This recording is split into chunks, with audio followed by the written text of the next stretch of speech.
What's going on, everybody? Shane here with KNAC, and I'm joined by Fernando from Moonspell. May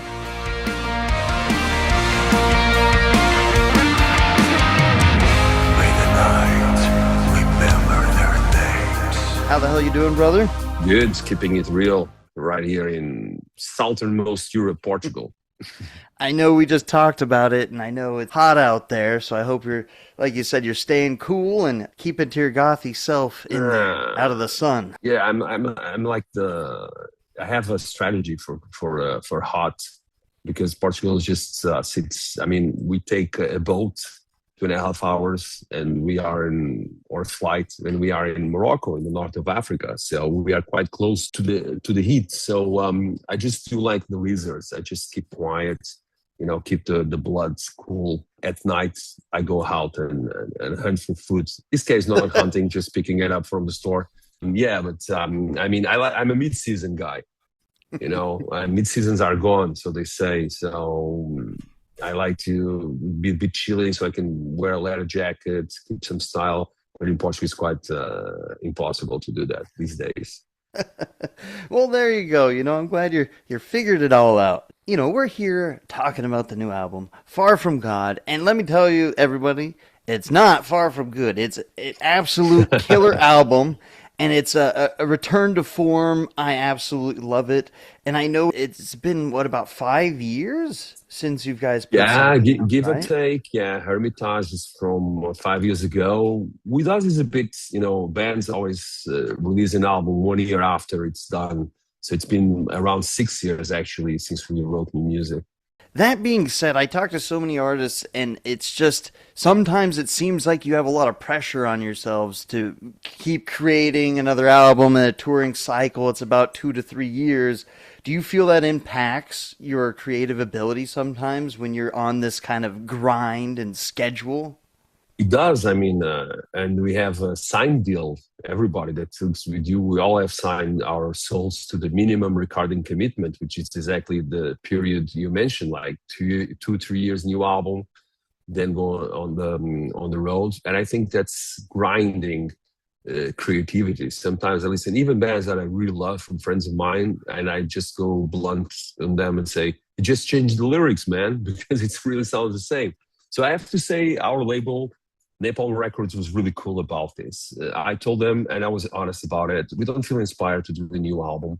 We can do other stuff. We can keep up feeding the machine. We can keep up like being in the radar of the fans. We did an orchestra show, a live album out of that. We did a live album since Hermitage, 80 meters down below.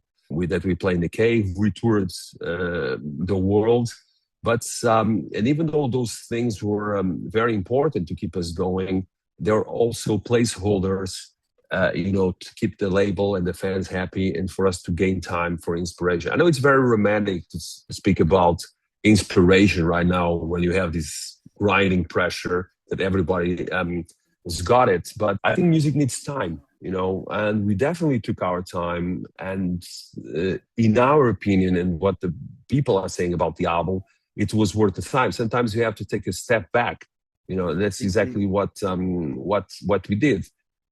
It comes at the cost, but we really needed to find ourselves. It was like coming out of an existential crisis, so to speak.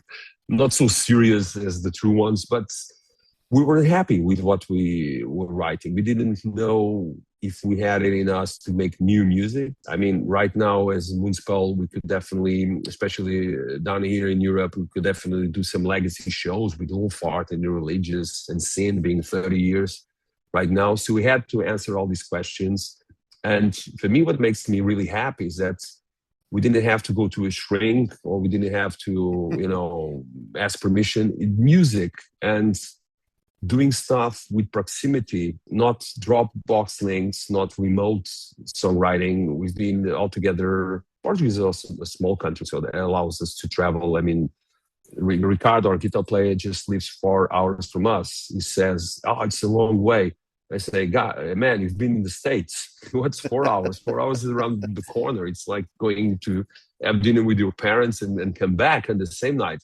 So, but we have a different relationship with distance in Portugal. So, yeah, it took us a while, but I think it was worth our while, and hopefully the fans too. But so far, so good. Yeah. I know you even, like you mentioned, it's just hard because you were trying to, find yourselves again creatively. And I know you even mentioned at one point, you're like, you didn't even know if you were going to do another Moonspell record after Hermitage.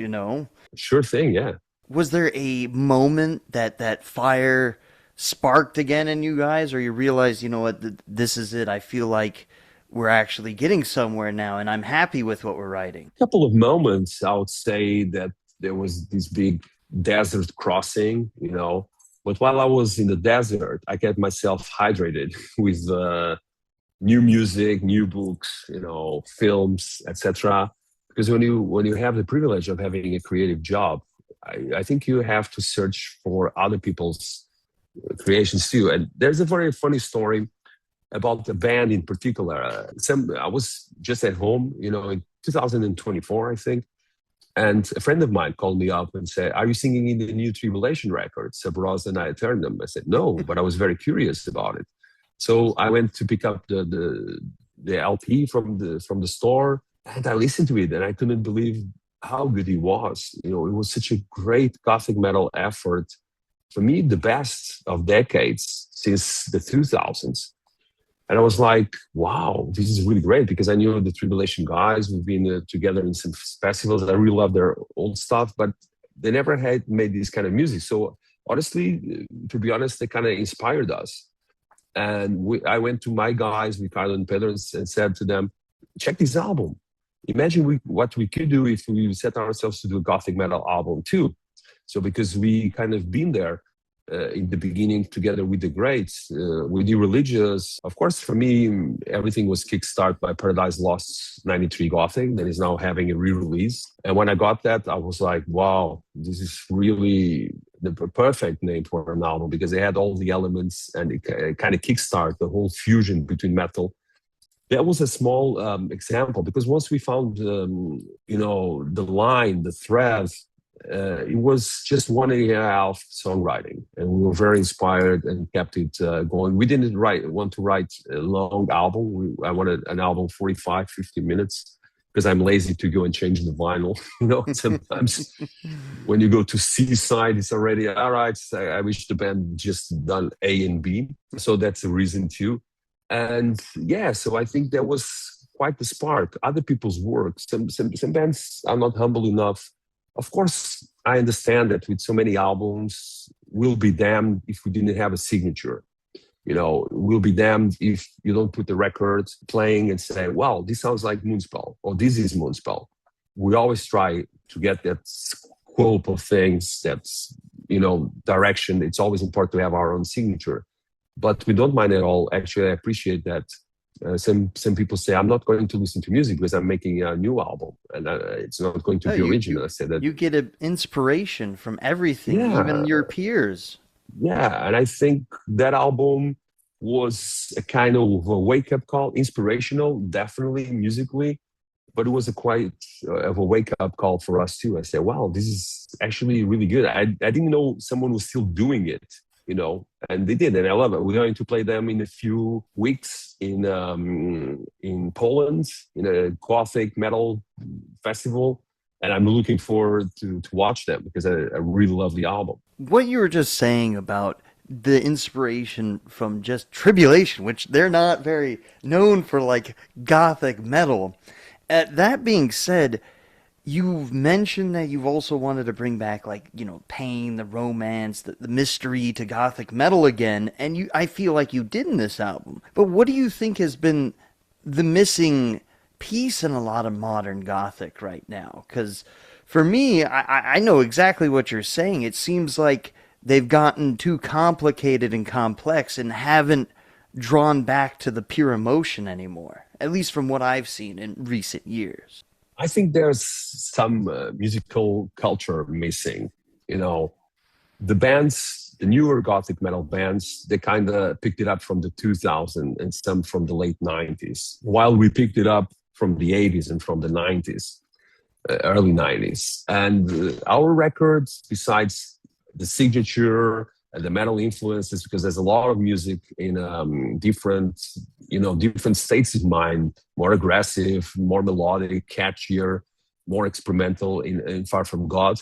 But the tone is straightforward. We wanted to do a very direct album, not an album to be debated. If if it takes a few more spins. If it takes a few more spins, for me, it's complicated. I just wanted to go straight for it. And there is a very underlined post-punk influence in our music with bands such as Sisters of Mercy, Bauhaus, The Mission, Fields of the Nephilim. And sometimes I go to gothic parties myself, and sometimes they don't play these bands. And I think that's a big sacrilege, because these guys are the founding fathers of gothic metal. The other thing is that people concentrated too much about being pretty, but not being beautiful. And being pretty is something that you do to go to Eurovision. Being beautiful is something that unsettles you. In the context of your question, I think it was lacking a lot of pain. It was just being too comfortable, too much fantasies, too much absurd vampirism, like everybody was chilling and everybody was young and fighting werewolves. And that's nothing like this. Gothic is supposed to be tragic. Absolutely. You put up a hat or make a project and, put up some cool boots and just do it. No, I think it's a little bit like heavy metal too, in a different way. It's also a state of mind. It's also a lifestyle. It's also a compromise. It's the books you read, the movies you watch, the t-shirts you wear. And I think Gothic was very beneficial to metal back in the 90s, because if prog brought complexity, if death brought aggression, I think Gothic brought a sense of being unafraid of beauty. And when I listen to, for instance, a band that's not Gothic, maybe Phantom of the Opera, like Maiden, I think that's really beautiful, like all these guitar harmonies, Bruce Dickinson's vocals. And I think it was a bit missing not being pretty, but being beautiful, because beautiful is like a curse. It's like it draws you. It takes you out of your comfort zone. While pretty Gothic metal is just, it's okay, but you don't really, you're entertained, but you don't feel the sacrifice. You don't feel the pain. Of course, there's a lot of press release talk and a lot of, crap that I would like to call out, because you cannot write a press release saying, oh, this is just another album. You got to really go for it, So I'm not here like Super Fernando to say the Gothic metal, but I'm here to say something about it. I have some property. I'm not teaching any younger bands how to do it or showing them how it's done. Recovering love for some subjects that I think have been corrupted in a way. Not extremely, but they have been too light. It's like being in a band. I mean, bands are trying to say, this is our best album. This is, when I said this is the most important album, everybody say, you say that to everyone. And I said, maybe I don't mean it in a perspective of the band. I mean it in a personal perspective, because I speak on behalf of Moonspell, but I'm not inside everyone's head telling them what to do and what to think about the album. But I think it was those kind of, how can I say, defining moments that we had to go all in, Gothic and metal, or just be left at the curb. So that was the kind of importance that this album had for us, really.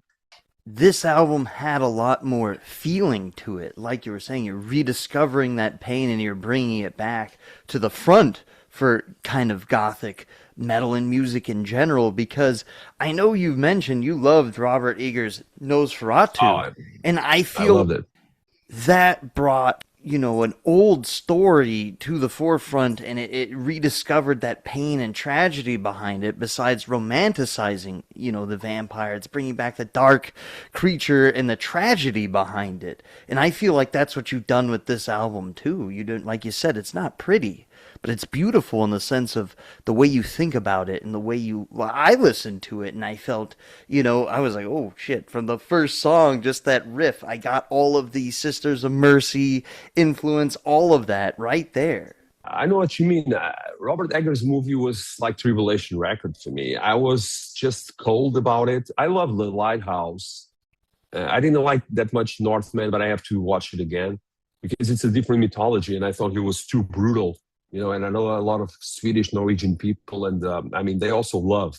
But what I liked about it is that he treated it as a love story, not as just a bloody vengeance. And I think this hint of reality before it turns mysterious and fantastic and with flying bats and even the way Nosferatu is characterized, it's a very violent way. He's ugly. He has a mustache, he has rotten teeth. He's an undead person. But in my opinion, he's also a central figure of cinema and literature. He's like Dorian Gray from Oscar Wilde. He's like Heathcliff from Wuthering Heights.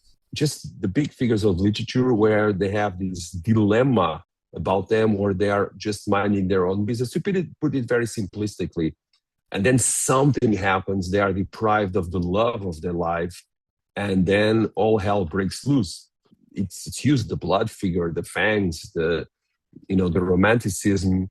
For me, is just the way of telling the story, because the true story, it's about a man that got deprived violently from love, and that love was immediately, without anesthesia, replaced by immeasurable pain.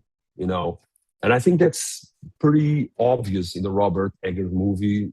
The use of black and white, the use of Victorian landscapes, and the way that when I listened to Bill Skarsgård talking, and I was like, what the hell? That's me in '95. That's me in Vampiria, And it was music. So I decided to pick it up again, give it a little dust off.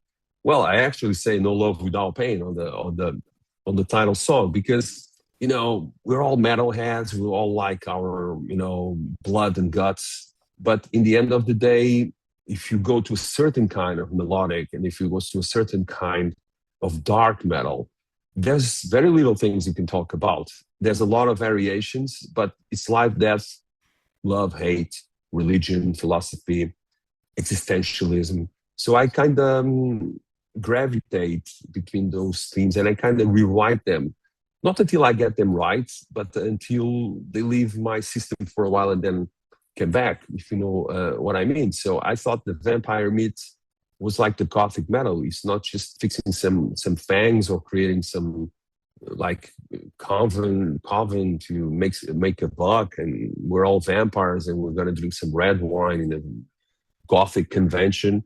I kind of think that they miss out, because this belongs to the realm of imagination. It belongs to the realm of metaphor, of nuance too. And I think it's very, very important that we understand what Bram Stoker wrote and what a lot of people filmed, very starting off with the German Murnau in the 20s, going to Coppola in 90s, and now with the Eggers. And I think they understand it. And these stories are just gifts that keep on giving. Whenever I really like to read. I force myself to read and contemporary literature because it's great too. But sometimes if I just have time for a classic, I'm going to the classic. Music, it's different. I like to listen to new bands, newer bands. I think it keeps myself fresh and exciting, new music. And of course, I always have the nostalgic trips. But with books, I tend to choose the classic because those stories are never really told, and I hope that with our songs, regain this subject. We can add a little comma or a little sentence to the greater writing. Yeah. Absolutely, you could take inspiration from everything, and I'm glad you could see that in such an old story that's been retold.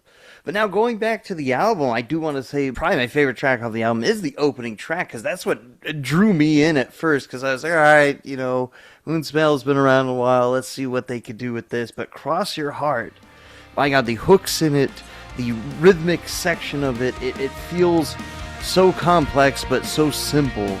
And I know, correct me if I'm wrong, it's from my understanding of the song, it's more or less about like life in constant motion and morality and like kind of like travel and like all of those things combined, It's a bit of a road song. I actually got the idea for Cross Your Heart from these little memorials we have on the roads of all Europe, especially secondary roads like from villages, etc. There's a lot of people dying in there. and their families they just set up these little memorials with candles, pictures, and flowers. And we have a big problem in Portugal. I mean, people here, I mean, it's not a mobile country like the States, so we don't have the dimension of the automobile and highways and all that epic proportional thing that is in the territory of the United States. Percentually, we get a lot of death on the roads. And being a person that is always on the road, because I live away from our capital about 90 miles, so I have to drive, I wouldn't say on a daily basis. I see a lot of stuff, and I see, like, I call it the civil war. If you put a Portuguese, which is normally good-hearted, behind the wheel, it transforms. Forget about Dracula and Frankenstein.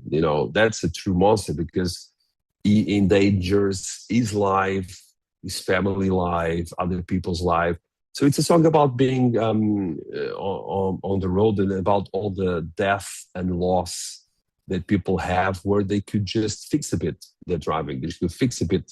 I know it's not very sexy to speak about, like mobile prevention, but it's just when I watched these memorials, I felt something that was sad, really sad, because someone young died in there. Normally, young people on motorbikes, but it's also like inspirational.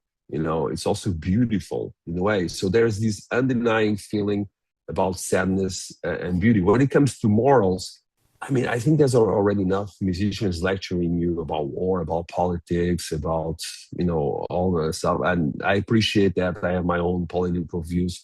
But nowadays, I think people want to carry so many flags that they start dropping them.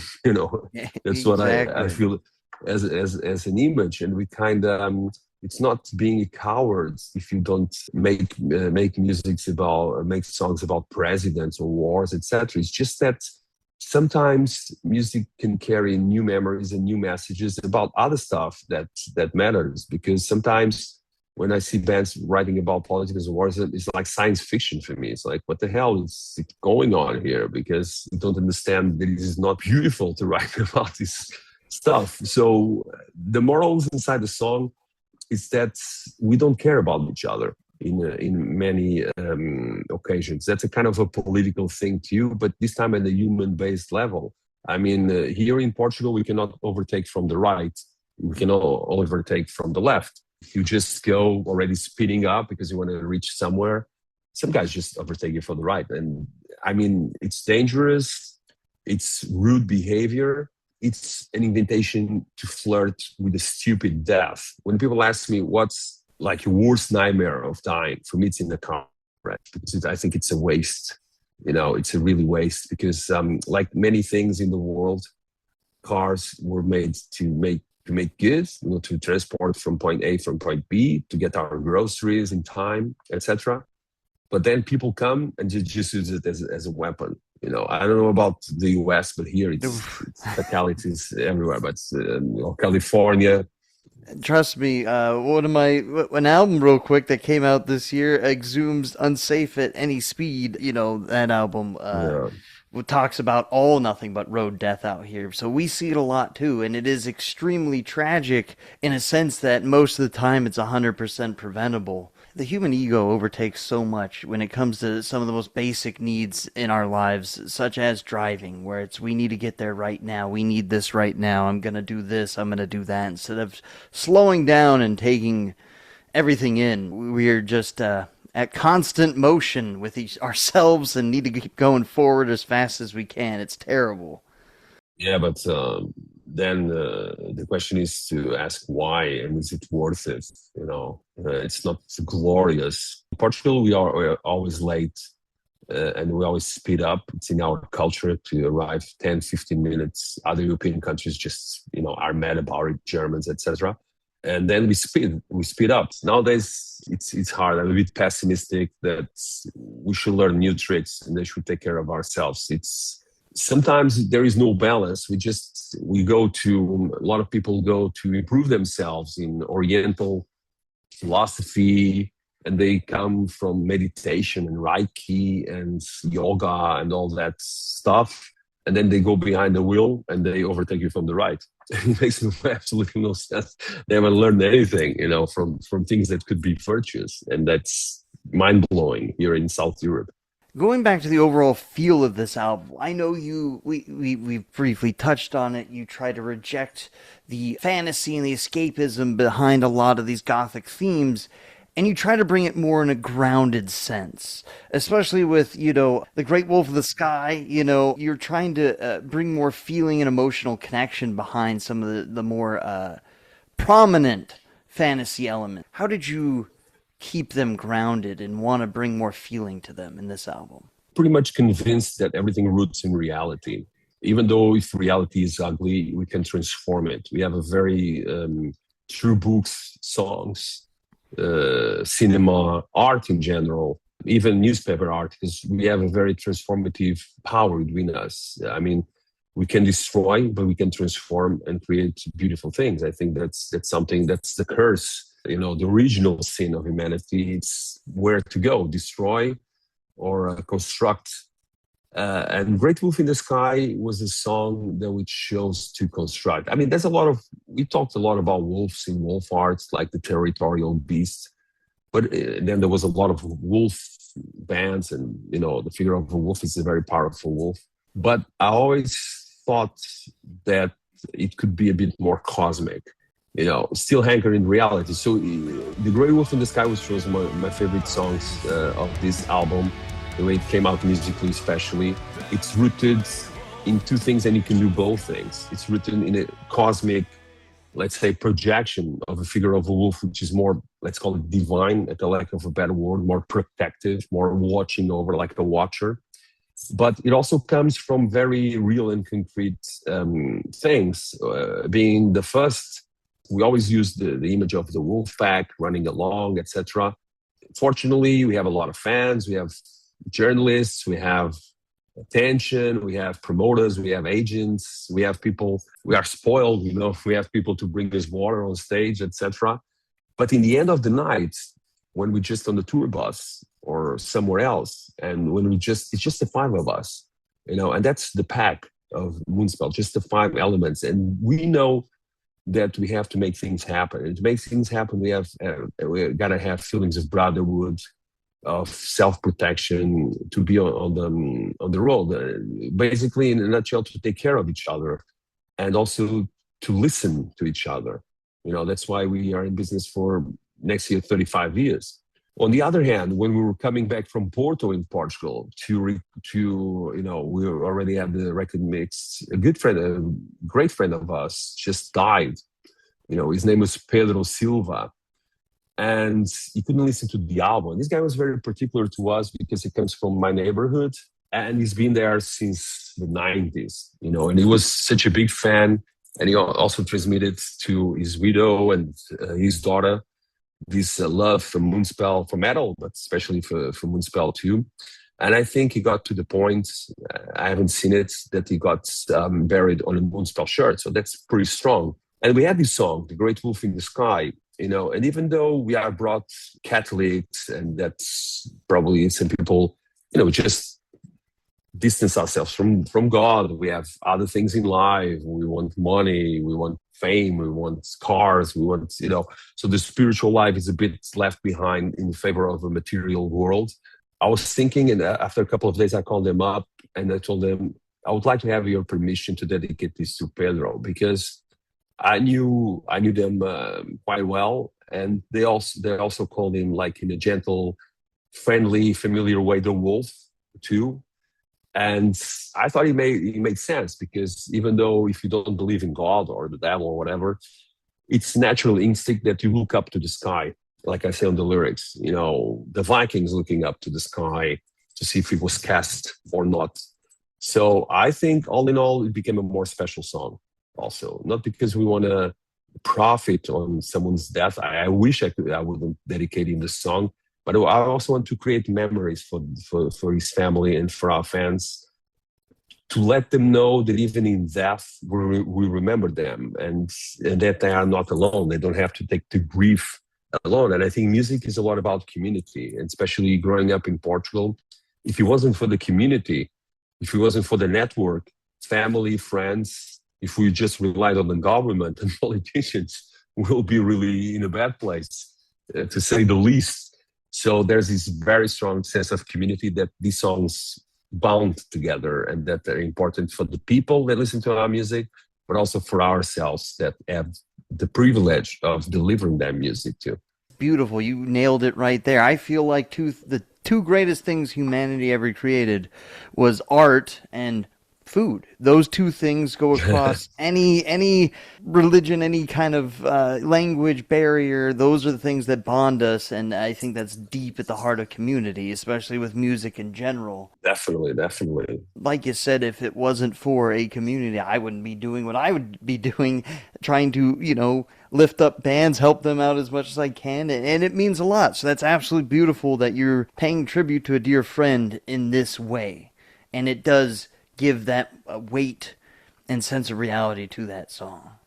And I know even you said no politics in your music and everything, and especially no trends, no none of that. This album deeply rejects the sense of organized religion. And I know you try to capture all of that. And in a time where politicians use religion against all of us, and I feel that it makes it even worse. How did you try to basically capture all of that feeling in this album as well? I think one of the most self-explanatory things about the title is how monotheistic religions, especially, are more violent again. And of course, people are always juggling between and finger pointing one or the other religions. But for me, they're all to blame.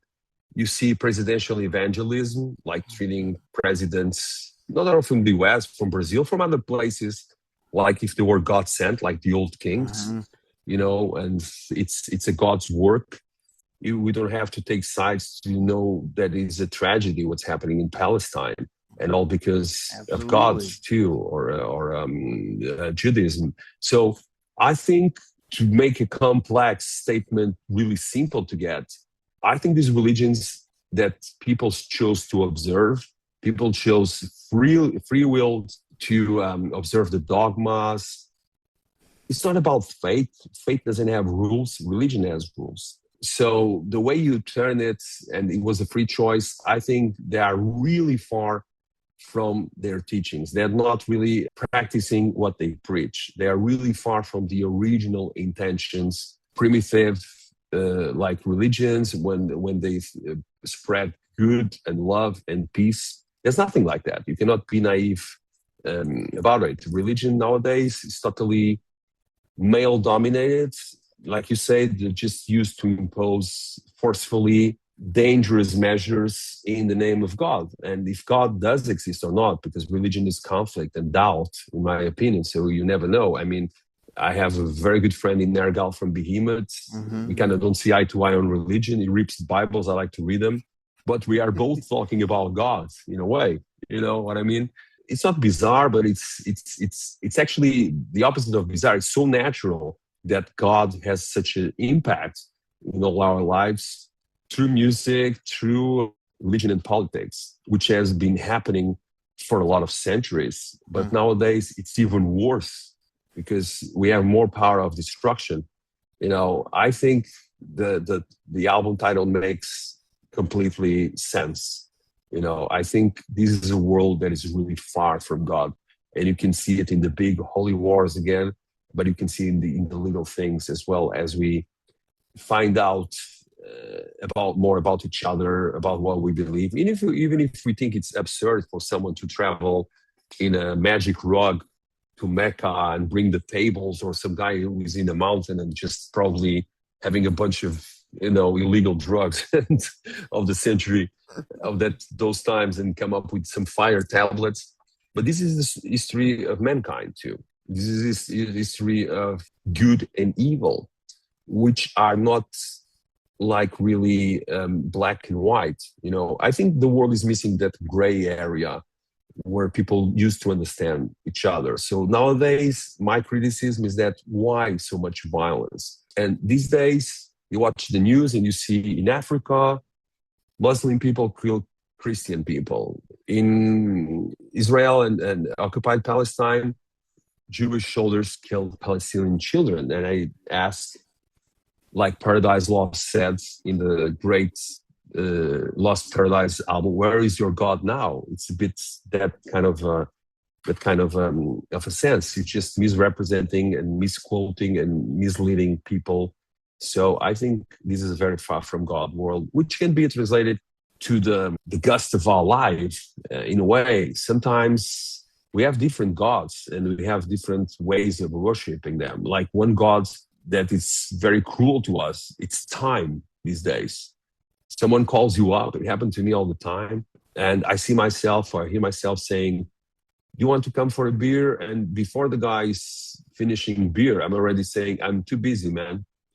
Or do you want to come and see my band? Man, I have stuff to do.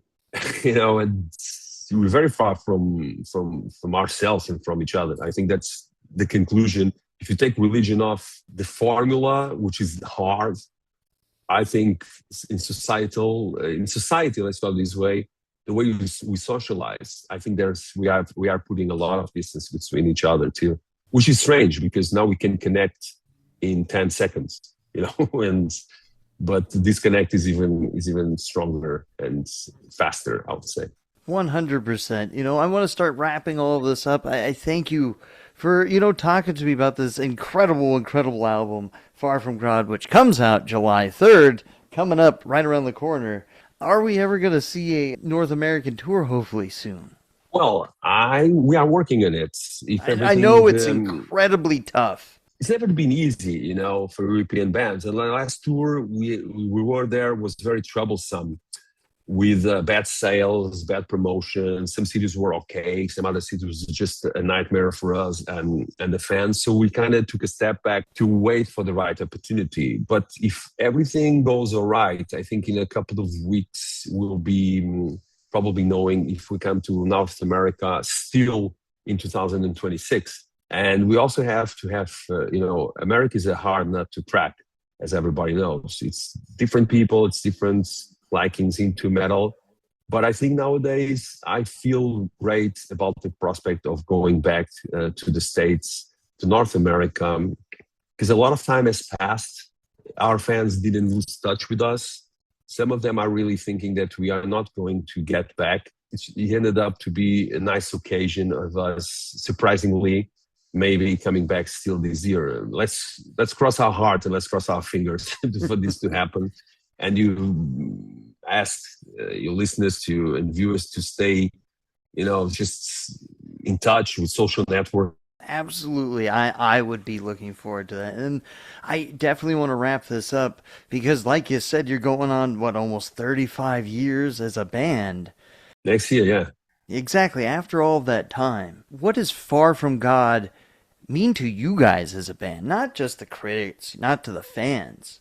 But like you said, this is a very emotional album for you guys. What does that exactly mean to you, and what can we expect for the future of Moonspell?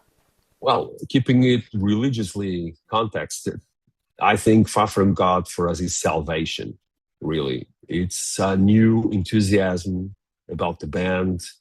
It's new songs that tie up really well with our past, too. I just feel we are in a much better place than 1 year or 2 years ago, which is something that I'm saying from the heart, which is something that I don't take for granted too, because as we were talking before, you do not only ascend, sometimes you go back, and sometimes it's like, I don't want to do this anymore. So you really have to search in music, especially,